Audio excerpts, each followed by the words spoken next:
यो लङ डिस्टेन्समा बस्ने साथीहरूलाई चाहिँ म के भन्न चाहन्छु भने नि तपाईँहरूले त कसरी ह्यान्डल गर्नुहुन्छ हौ मलाई त कहिलेकाहीँ त यस्तो गाह्रो हुन्छ साथीहरू यस्तो गाह्रो हुन्छ म त कहिलेकाहीँ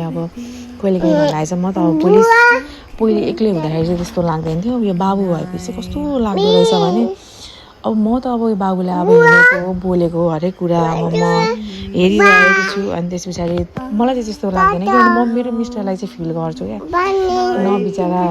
फुची हुँदाखेरि आउनु पाउनु भयो है अनि त्यस पछाडि न हिँड्दा न केही गर्दा उसलाई त अब तँ नछुनु भएको छ न केही कस्तो हुन्छ भने म त यस्तो हुन्छ क्या अनि बिचबिचमा यस्तो नराम्रो लाग्छ भने नि एटलिस्ट यहाँ हुनुभएको थियो भने त कमसेकम बोक्नुहुन्थ्यो होला फिल गर्नुहुन्थ्यो होला जस्तो मलाई लाग्छ क्या फर्स्ट बेबीमै केही कुरा पनि उसले मेमोरिजहरू क्रिएट गर्नै पाउनु भएन क्या अनि मलाई कस्तो नराम्रो लाग्छ कि यो लङ डिस्टेन्स भन्ने वर्ड नै हेभी छ क्या भन्दै यस्तो गाह्रो हुन्छ नि